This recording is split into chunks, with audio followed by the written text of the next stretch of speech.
This is The Changed Physician, episode 163. Hey, folks, welcome back to another episode of the Changed Physician podcast. As your host, Dr. Kevin Cuccaro, with my amazeballs co-host, Dr. Melissa Cady. Dr. Cady, how are you today? I'm excellent. You are excellent? Yes. Yeah, that's always excellent. I'm just trying to set my little clock here so I can actually see the clock. So today we're going to talk about serving your patients. This is actually a topic I absolutely love, because the whole idea behind it is how do you increase value for your patients while increasing or decreasing the amount of time that you spend. So you increase your free time or increase your time. And this is so important for physicians to think differently about this stuff now, because I think so much of what we do in medicine is externally driven.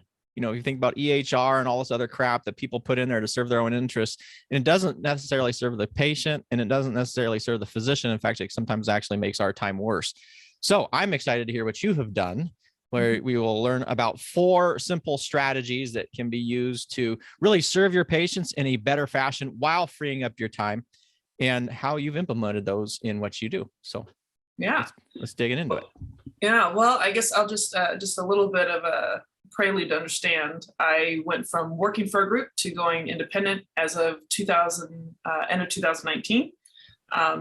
Did locums, and then within a few months, of course, around the pandemic, I jumped on to being my own boss and covering 2 surgeons. Happened to be 90% cash, so that's quite a benefit there for a lot of reasons we won't go into today. But what was important, aside from the pandemic, it really was not, it played into well to some of these things I'm going to talk about, but these are things that I always felt like made more sense, and I'll tell you why. You know, creating value, first of all, when you're an independent, let me just say, I'm in the world of anesthesia. Many times patients pay ahead of time before getting value. So for the surgeries that you're involved with. Right. So these are predominantly prepaid plastics. Cash. Yeah. So any kind of cash type stuff, if it's prepaid before they show up, so you make sure to lock in that time. I had a hard time as an independent. I'm not like a billing department. I had a hard time just saying, pay me. Mm-hmm. So this is what initiated my thought. What's the process I want to have? I wanted to create a little bit of value ahead of time and then ask for money. So it felt a lot more natural and felt easier for me to ask for money. I know this sounds weird, but I don't think people really think about the internal discomfort if you're not used to asking for money.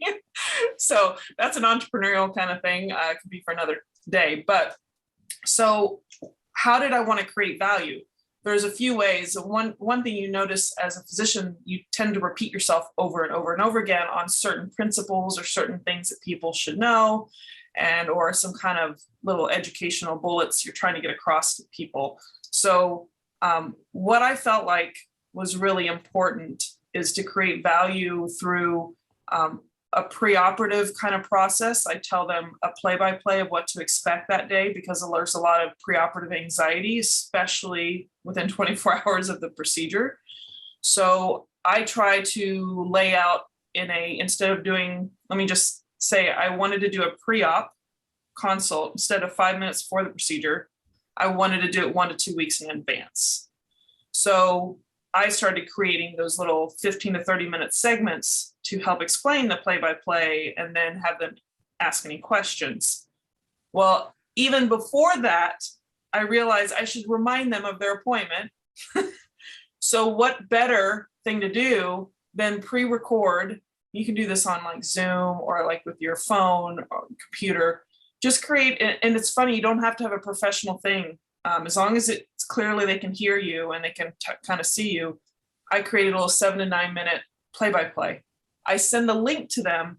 Just wanted to remind you about tomorrow. I would love for you to listen to this video or watch this video before our call tomorrow.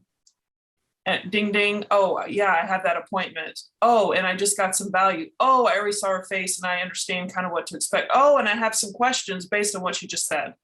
So I've just primed the patient with a basic understanding of what I say pretty much to everyone. And then, so when I meet up with them that day on a Zoom call, that allows me to, understand who they are and their issues, and then they can have their questions answered. So this is a very important point.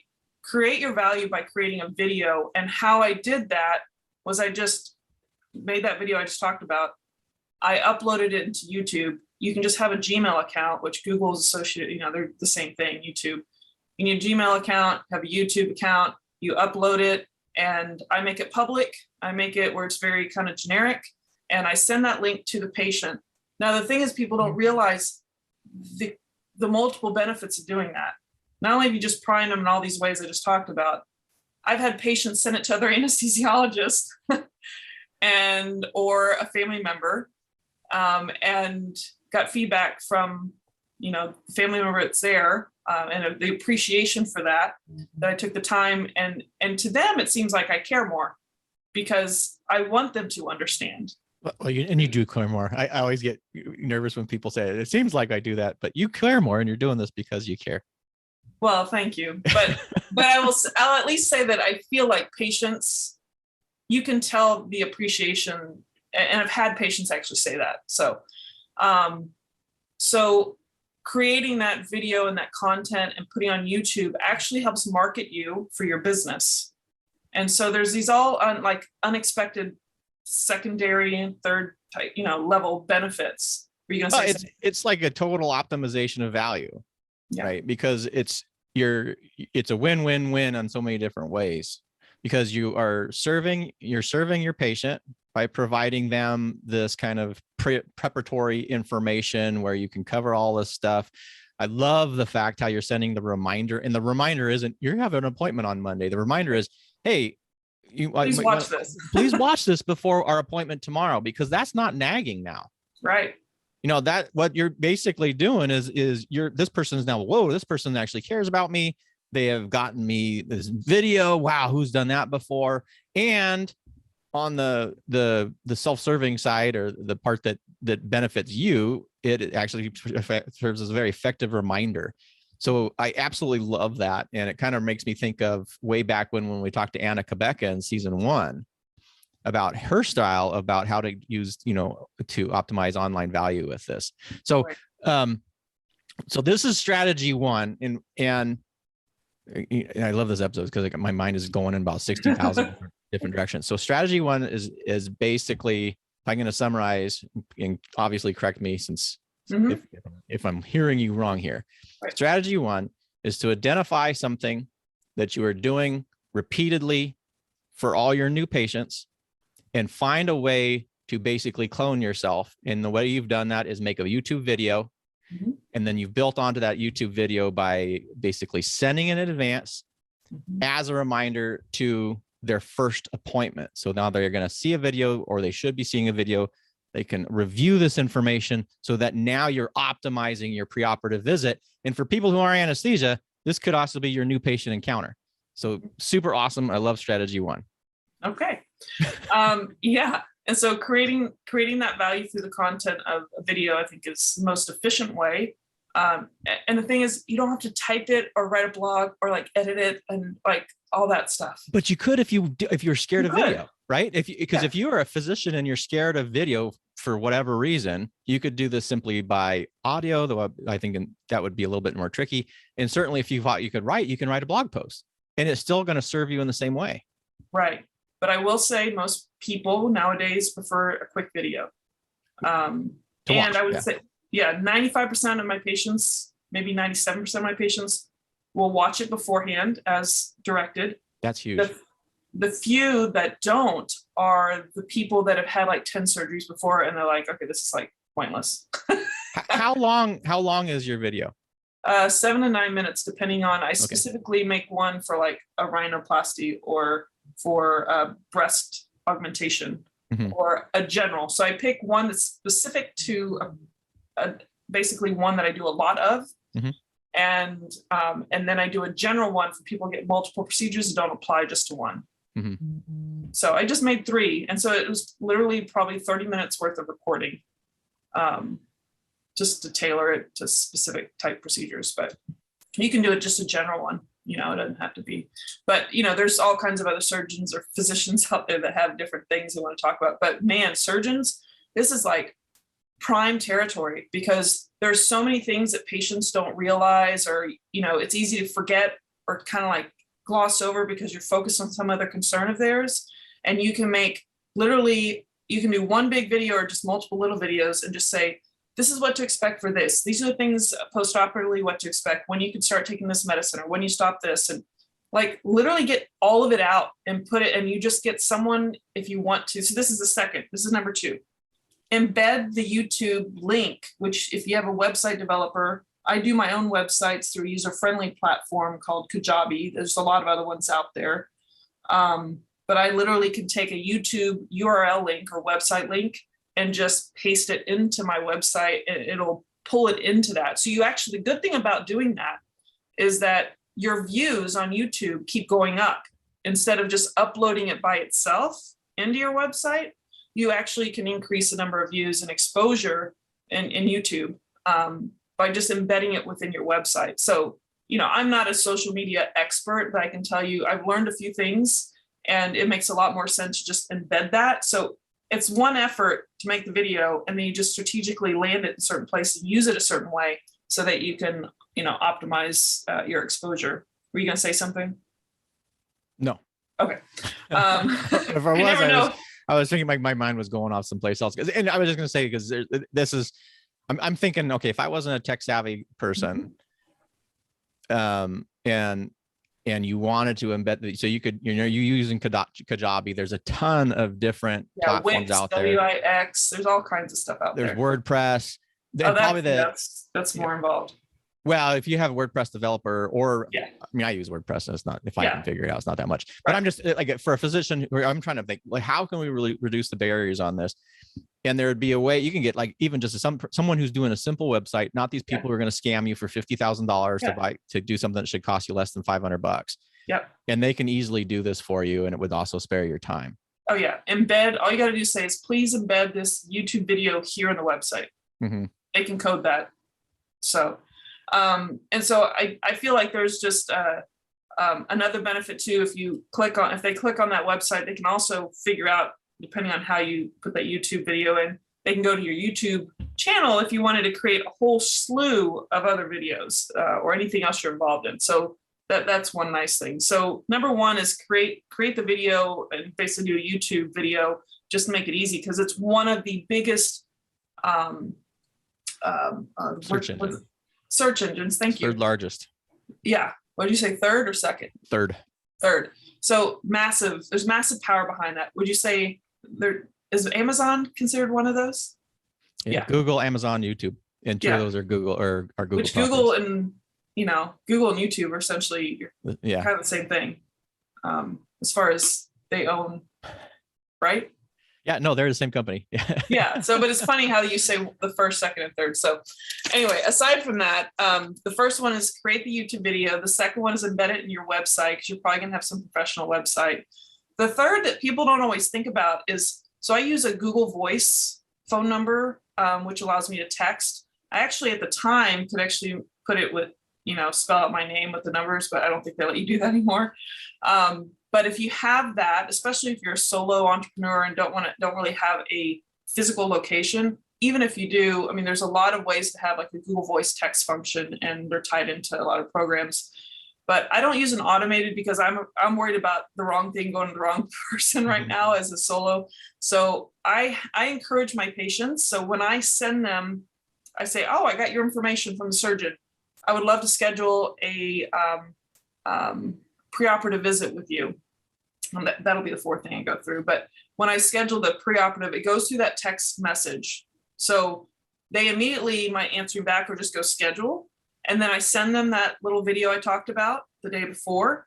And then we talk, and I let them know between then and the time of surgery, if you have any questions or concerns or something comes up, you need clarification, please text me. I prefer not voicemails because I'm taking care of patients. What people don't realize is that, first of all, people are way more receptive at responding to a text and an email. Emails can get lost or go into spam. And when something comes up or you need to clarify or remind the patient they did hear about this, or I did send information and they responded to it, I have a complete trail of communication. So technically, is it not it's not really a HIPAA thing, protected kind of thing, but patients know that up front. And I let them know if they want to share anything sensitive, that if they're comfortable with that, that could be possibly exposed. So you can have something in your paperwork that says that when they first become a patient. So for me, that having a Google Voice text phone number, especially as a solo entrepreneur, it is the easiest way for me to track any information I've shared with them. So that's my number 3. Number 4 is tied into that pretty, closely with everything else, which is well, Doxy. can we just hold on there just a second there, because Yeah, I want to just kind of focus on the value of just a Google Voice number too, because the other advantage, which I'm sure you're doing, is you can actually then take that number and you can forward it to an existing cell phone. Yes. And for those who don't know, what that makes it, it's not like you have to have 16 phones now. Right. You can have the numbers all get redirected to you. It protects the privacy of your personal cell phone. Yes. But allows you to get those messages. And a lot of times then Google, I think they're still doing this, they'll actually transcribe it for you if it's a verbal one. Yes. They'll also then duplicate it if you have a Gmail account, they'll send you. Email it to you. So you have like triple redundancy and all this stuff. So awesome. And then they have the website, which I can't remember exactly how do you log into Google Voice and do whatever you do there, but I know there's some stuff you can do there too. Yeah, I actually put it on Do Not Disturb. I have it linked into my home with a special ringtone. So if it's a Google Voice, but I actually always keep it on Do Not Disturb, so it goes straight to voicemail. I prefer to use it more as a texting. I will call them if I have problems with this 4th thing, which is the pre-ops or having communication or visits by telemedicine. So the doxy.me, is there anything else you wanted to say about the Google Voice text? Okay. So the doxy.me is something I use as a backup. I prefer Zoom because I use, when I schedule pre-ops, the reason I do these ahead of time is because as an individual anesthesiologist, first of all, it never made sense to meet someone 5 minutes before if it's an elective case that people have been anxious about for weeks and months. And it's stressful to me because if there's something comes up I wasn't aware of, then I'm scrambling to try to make sure I'm comfortable with taking this person back to surgery for anesthesia. So anyway, I decided that I want to kind of free up my time when I'm trying to be efficient between cases, and I'll take someone to recovery. And a lot of times I'll have my pre-op nurse, I'll just swing by and say hi and let the pre-op nurse sedate them or bring them back to the room. So I build in a small little gap, or maybe 5 minutes, so that I can go to the bathroom or get a bite to eat or something. So I do these ahead of time. It makes my life so much easier. It gives so much value to patients, especially the super anxious patients. So I will actually use the program I use is called Calendar Hero. There's a lot out there. I did it because I, of course, my lovely co-host has told me about a company that shares with me these cool apps and stuff that you can get on the front end when they first start and have a lifetime membership to. So I don't have to pay a monthly fee to it. But Calendar Hero, what I do is I say my little message, put in that link, they go straight to it, see my availability. I will get an email. It's linked in with my Zoom account. So it automatically goes into my calendar on Gmail, on my Google Calendar, because I have my Zoom attached to my Google Calendar. So this program does all of it. It lets them reschedule it if they need to. I can schedule them for them, or I can reschedule for them. So that all gets done in that way. Now I use doxy.me, I think it's .me, but doxy, D-O-X-Y, as an account that I use for people who are not Zoom experts and have trouble. So there's 3 tiers. I'll do the Zoom, which, by the way, Zoom is not always a HIPAA compliant thing. I think you have to pay extra for that. But I talk to patients and kind of let them know about that. Most people don't really have a big issue, but if you really, really want to be careful, you can do that. But Doxy is more HIPAA compliant for my understanding. So I use as a backup. My third level to do a preoperative chat with my patients is just calling them by phone. For me, it's a beneficial thing to have a little visual, at least for a minute or two, and I can check their airway and their neck extension. So whatever applies to whatever physicians are doing. But so that's how I do my preoperative visits, and I find it invaluable. to have all of this squared away and take care of any issues ahead of time. So anything coming to mind right now, Kevin? No, I think there's a whole lot of things to discuss. I do like the video standpoint. Obviously, we both have anesthesia background. So for people who don't know, you're talking the lingo here. So there's, yes, and it becomes very important to have that visual. And I'm just thinking, because I can see somebody say, well, you're not listening to their heart and lungs, or you can't actually auscultate through. Mm-hmm. Yeah, but you can see them. Yeah. And they're in the medical world, we know there's something called bad protoplasm. And if you see, and they can't breathe, then you're like, oh, wait, maybe they need to get in a little bit earlier. Maybe I need a little bit more workup. So that visual element actually provides a huge amount, and certainly is better than waiting till 5 minutes before you're seeing somebody for an elective procedure. Mm-hmm. Yeah. Yeah. I mean, you hear about this in like people in training programs at county hospitals to have a anesthesia pre-op clinic for the most complicated patients. But, that addresses our biggest concerns, maybe the patients too, but they just seem a little bit more scary. But you're never addressing the patient's anxiety and just the element of connecting with someone. I always found it like unfair when I saw the rapport they had with the surgeons. Mm-hmm. And we're just kind of like this secondary thing. And I'm like, we're this dyad with the surgeon that is incredibly important. And so I think we've minimized us to just this anesthesia behind the curtain. And so I feel like this whole process I talked about, like these 4 ways that you can like improve the value you give to patients and giving yourself back more time. I think it helps elevate the value and importance of the person taking care of you behind the curtain, so to speak.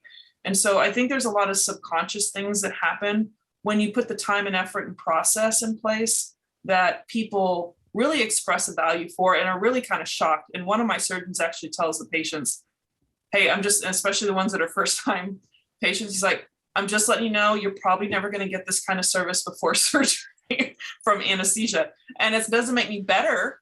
It's just, I'm willing to give the time and create the process to do this for patients. And I have the luxury of doing that. And it elevates your perceived value. Yes. And that is what I love about in this particular model is it's win-win-win, because it doesn't hurt anybody. The patients get value out of it. You're getting value out of it because of serving your needs at the same time that you're serving your patients. And then because anesthesia, we're in this world where we have like all these different masters. So now you have the surgeons that you are also, you have the patient and you're serving the patient and you're serving the surgeon, and it's optimized. It makes them look good. Mm-hmm. Right, because they get the credit for everything anyway, and then they're like, "Oh my God, your anesthesiologist is so awesome." It's like, well, he didn't have anything to do with it, but if it makes them good and it doesn't hurt anything, yeah. And sorry, I was going to say, I just absolutely love that. It's like that's like true entrepreneurship, where you're increasing overall value without doing what the crap people who the people who extract value call themselves entrepreneurs, when they're just actually. That's a whole different talk. Anyway, yeah, true entrepreneurship right here, folks. Oh, well, thank you. Yeah, I have to say that I think it feels really good to a surgeon when their barrier to maybe the person scheduling is they're really worried about. So it may be something really legitimate. It had a problem before in anesthesia, and they don't know how to answer it. Mm-hmm. And they're like, well, you're going to get to talk to her ahead of time. And then sometimes they literally will not put themselves on schedule or pay a deposit to the surgeon until they talk to me. So it's usually once every 3 or 4 months, I'll talk to a patient and give them my time before I even know if they're going to be a patient of the surgeon's. So I'm willing to do that because it's so rare to like have to do that to really get them to be comfortable. But yeah, I think this is I guess what's the downside to this? I do give up like 1 or 2 afternoons every week, depending on how busy the schedule is, how the volume of patients, on like a Wednesday afternoon or a Saturday midday. But those videos are saving me time in those chats, and the average chat is about 10 minutes, sometimes 20 to 30 if they really have a lot of concerns or issues. So is it adding a little extra time? Yeah, but I know that they're scheduled for surgery. they're still most likely, unless they get sick or have cancer for some reason, I'm still gonna be paid. I just build it into my fee schedule so that it makes sense for me. But I agree with you. I think that creating the value, creating it like a YouTube video or any other platform, make sure your website shares that kind of value. Have some type of Google voice text or some kind of voice text system that allows you, for them to have access to you. That's the other thing we can talk about. That's the huge benefit. Before or after, if there's any issues, you really can have a better sense of that experience for the patient. And then the whole pre-op process or a consultation or something that applies to the kind of work you're doing. All of those are, like you said, all win-wins, and they all tie together. And there's so much more value than at that moment with the patient. Like just the whole experience, when you think of word of mouth, that is the most powerful type of marketing you could ask for. So absolutely. And I didn't tell you, follow up with the Google voice text thing. I kind of know, I can kind of tell by the flow of my text what needs to come in, but I have a process where about a week afterwards I will check in on the patient, because they're already getting bothered by the surgery center the next day. They're getting followed up by the surgeon, especially those first few days. The following week, when they're not under the influence of drugs as much, I send a follow-up, ask them how they're doing, and I would love to get their feedback for future patients. And then I have a link that I have an assessment within my website so I can track all of that. And I have about 15 pages within 15 months of feedback from patients about this whole experience. And that I full circle, bring it back to the surgeon. They see the value based on the patient's responses, which is not only great for your long-term relationship with that surgeon or whoever you're working with, but it's also for future patients for that surgeon or yourself. It just continues to add value. So this is, you are quote unquote the owner of the value, but the surgeon can kind of get that by proxy, right? Because it's an affiliated with this highly ranked anesthesiologist or this process that makes people so happy to go through something that is relatively stressful. I mean, anybody who likes to do surgery or have surgery done on them is probably something wrong with them, but most people find it very, very stressful. Right. And what's interesting is the psychology of when the surgeon and their staff feel like they have positive feedback about the anesthesiologist and you have a nervous patient. Of course, they're saying certain things, the positive stuff, but then when they have the list of 15 pages of feedback from patients with the initials only, and the patient reads all of that, before they even get to me, they already have this positive feeling about it, even if they're nervous. I mean, that's normal. I feel like it just, by the time we get to surgery, like I don't have to say anything. And I literally feel like their nervous system is in the best place possible for me to deal with them undergoing basically controlled trauma and controlled toxin exposure. I mean, that's how I see it. So I don't have studies to prove that part, but I do feel like I put them in the best place possible. Well, you don't have studies to prove this part, but you're building on data that we already have, right? So authority is a very strong compliance measure when you kind of look at Cialdini's old research, and authority is and you're gathering that by having those reviews in addition to social proof, which also reinforces that authority, which de-stresses somebody because now they don't think that you're some, wackadoodle fly by night. Oh, the plastic surgeon's getting the cheapest person to do this so that they can optimize their buck kind of a deal.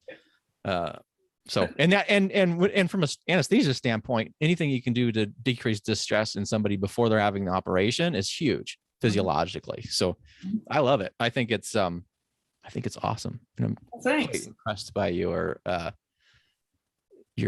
business model here, or at least the flow that you've done that. So it is taking time to tailor it. I've changed a few things.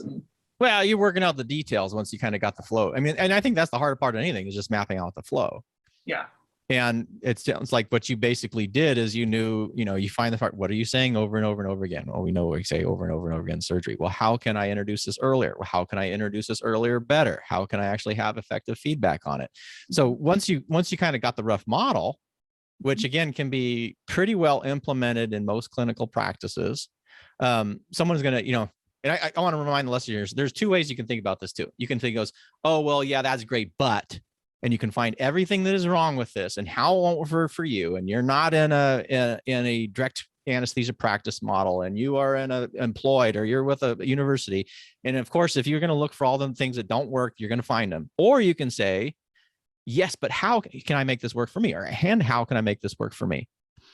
Because I mean, I'm thinking it from the standpoint, well, if I was an employed anesthesiologist with a group, if you know what room you're in, and if you know basically what your patients are, and we know the chaos that happens in a group and how patients get shuffled around a little, but you can at least start a flow.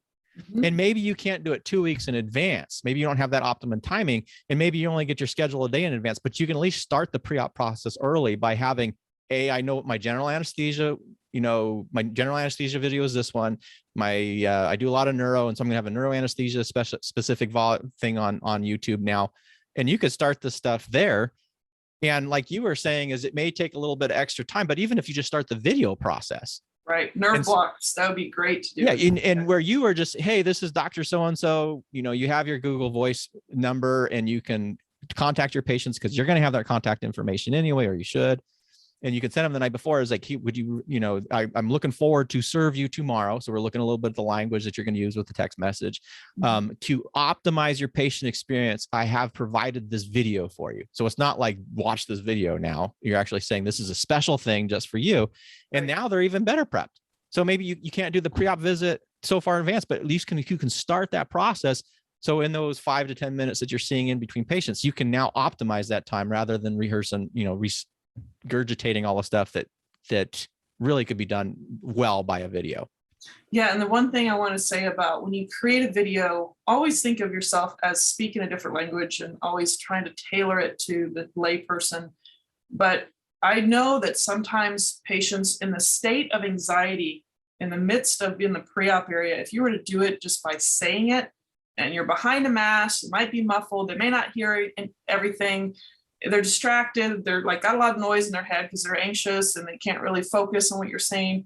It gives them the chance to like watch it several times if you do the video, and so they can finally kind of get it. Because I know I've met someone that watched it 3 times. They're so like want to know every single detail so perfectly, but they'll get a spouse who may not be in the pre-op area at the time you talk about this stuff, and they don't understand what to expect afterwards. And so you're serving the patient, in my opinion, way better by having at least a preoperative video to explain the basics, and then they can let the family understand it. And it just makes it so much easier. You're like, did you have any questions over the video? And then you can clarify something. And it's just so much faster, and you're less stressed about trying to be efficient, and you can just get on with business. Anyway, I just had to say that because that's the rewatching so they can really understand is, like, to me, way better informed consent than any other thing you can do, I think. Absolutely. I totally agree. Yeah. Well, unless you have any last things, I'd like to take it out because I think this is a topic we can expand on later. We could review in many different ways because there's a whole bunch of stuff in here. But I think for the listeners out there, particularly if you're a physician, if you're anesthesia, you've just got an introduction to really optimizing value, which is kind of perceived to be very challenging in the anesthesia field because of all the masters we serve. If you are a non-anesthesiologist, my challenge to you is, well, how can you take this and incorporate it into what your practice me? I can think about 3 different ideas right now, whether I'm direct primary care, if I'm a primary care practice, if I'm a specialty intellectual practice like rheumatology or neurology. There's ways that you can take this and adjust it and fine tune it that I'm pretty sure would work for you well as well. So with that, Melissa, why don't you take us out? All right. Well, thanks for joining our chat. And if you haven't checked out The Change Physician before, you can go to thechangephysician.com and you can join the community, whether you're a physician or a physician ally. We'd love to have you there. Check us all out on the podcast venues. Of course, on YouTube, you can see the video version of our podcast. And we're all over social media, but main places, Instagram and Facebook. And we look forward to seeing you on the next episode. Take care. Stay well, folks.